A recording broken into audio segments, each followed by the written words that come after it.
Howdy, welcome back to Dion Talk. In this video, I am going to express an opinion that you may not like. Trigger warning. The purpose of my content is to help the average individual learn that you can reach financial freedom in 10 years or less and make work optional, even if you're not starting from the best position. I often talk about several different paths that can be used to reach financial freedom, the one that I chose and some other options. But anytime that I mention crypto and why this might not be the path for me, I get attacked. Someone right now watching this is angry just because I have a different opinion. Let me explain. Here are some examples.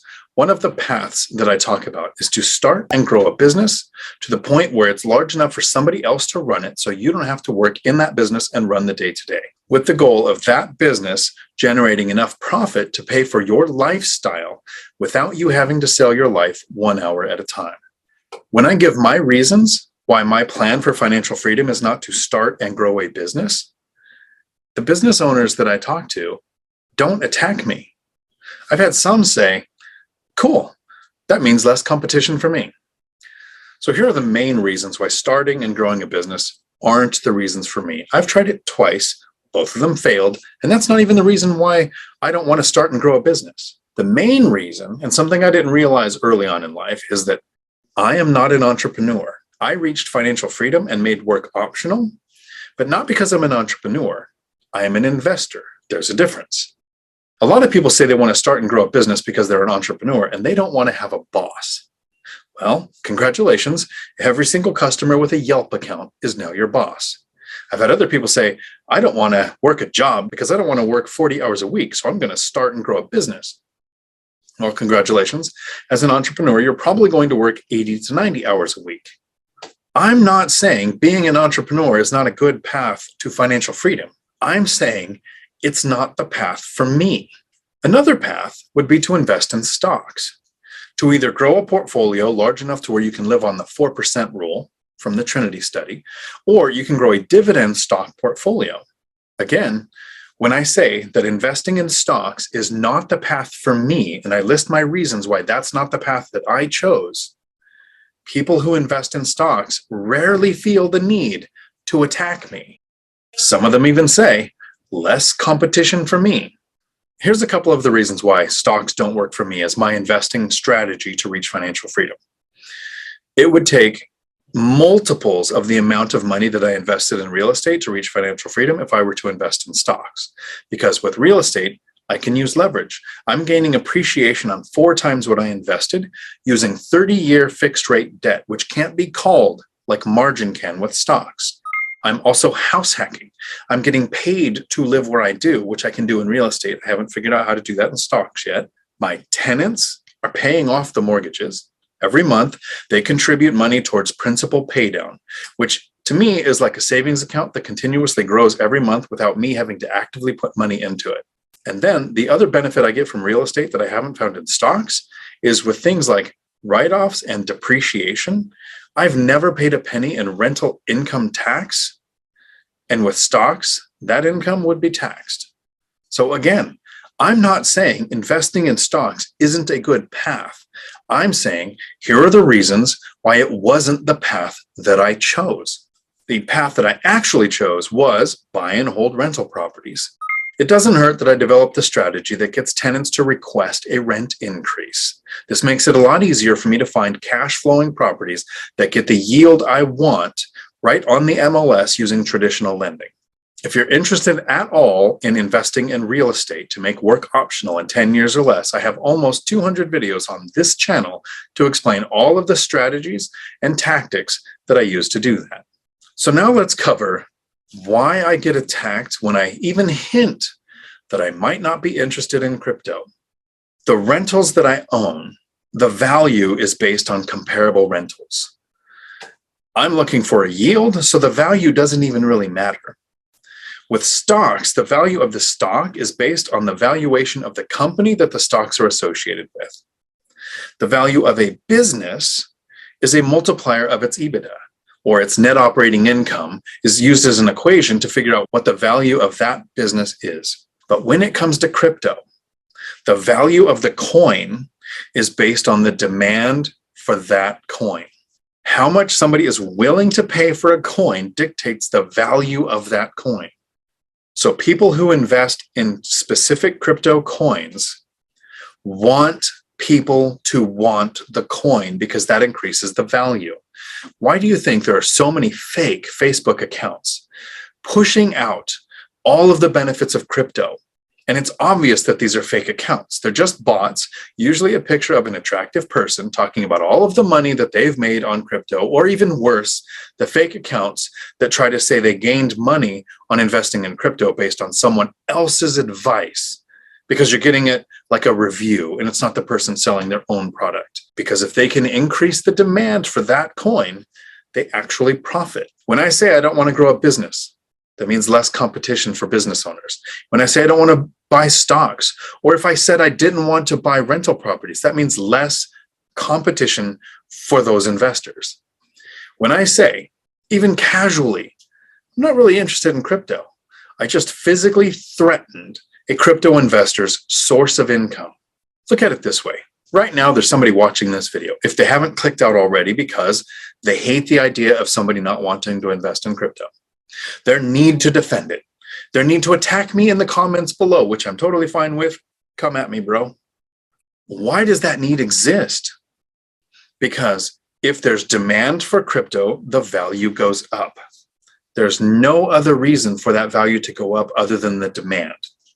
There are things like Bitcoin where people say, right, so it's not just demand, there's also a supply limitation. There's only 21 million Bitcoins.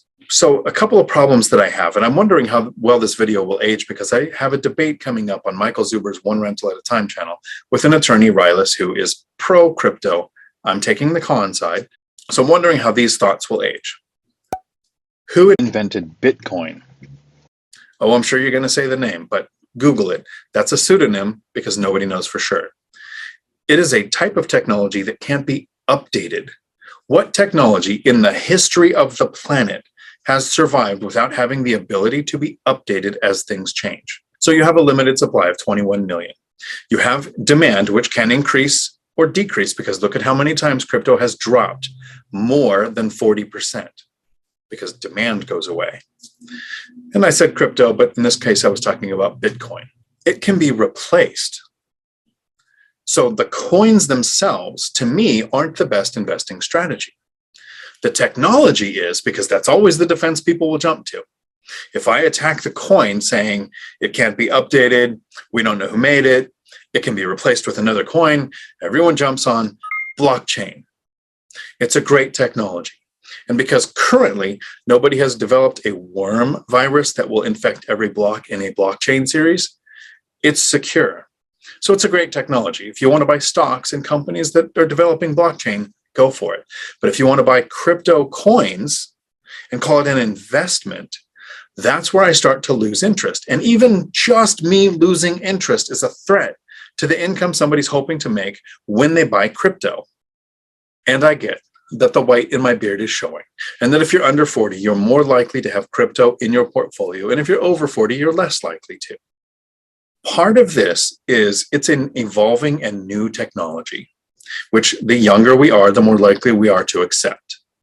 A lot of times when we're younger and we haven't experienced things like a dot-com crash, where hundreds and hundreds of companies were created with .com at the end, and they created large pots of money to develop those companies, and some did really well. We have monolithic companies like Amazon and Google that came out of the .com era. But think of all the thousands of companies that just went away. In 5 to 10 years, how many crypto coins will have dropped to a value of 0? No one knows. No one has the crystal ball to tell you that. We also had people that lived through the housing crash of 2008, which went into the stock market too. There were investors who lost everything in 2008, but there were buy and hold investors who actually did really well, because when the housing crash happened, rents started to go up. As we had more and more people losing their houses because they had ninja loans, no income, no job, no assets, had borrowed more than they should have. They were borrowing 105%, wrapping up the closing cost of the loan into the loan product. So they were underwater when they purchased the house. And they had adjustable rate mortgages. So a couple of years later, when the rates started to change, they didn't have equity. They couldn't refinance. They couldn't even sell because they were upside down in the house. So they went through strategic losses. They went through a planned foreclosure, which created more renters. So there have been times where the dot-com crash came and went, the housing crash came and went, and people who've lived through things like that are a little leery of the new technology, the crypto coins. That doesn't mean that it's not possible to be successful at investing with crypto. I'm just saying it's not the path I chose for me. But when I say that, it's not like a business or stocks or real estate where those investors can go, less competition. In the crypto world, it means I'm attacking that investor's source of income. There will be a time that I invest in crypto. But not today. But here is how that is going to look for me. I like to quote Warren Buffett and Charlie Munger because Warren Buffett always talks about diversification. So some people are thinking, okay, well, I'm going to invest in crypto, but not a lot. So they want to diversify, some in crypto, some in stocks, some in real estate, however you want to diversify. I actually like to think of things the way Charlie Munger sees it. He says not to diversify. Pick one asset class, use that asset class, whatever it is, to get wealthy. Once you're wealthy, now you diversify to protect your wealth. But it doesn't make sense to diversify to try to build wealth because we generally don't have the bandwidth to master more than one of those asset classes. If it's stocks, real estate, crypto, running a business, pick one, dedicate the time, energy, and effort it takes to master that asset class. And then once you're wealthy, diversify to protect it. So I'm not there yet. I'm still gaining wealth by investing in real estate. But at some point when my portfolio is large enough, I will then buy some stocks. I will buy some crypto. I might invest in different businesses, but I'm not going to invest a large portion of my portfolio into an asset class that I haven't taken the time to master. So earlier in this video, I said, feel free to attack me. Come at me, bro. If crypto is your thing, I understand that even me just making a video saying it's not the asset class for me is me attacking your source of income, if that's the type of investor you are. But for everyone else, in the comments below, let me know today, what percentage of your portfolio are you putting into crypto? Once you are wealthy, will that change? I hope I at least made you think. Until my next video, thanks for coming to my Dion Talk. We're sorry, the number you have dialed is not in service at this time.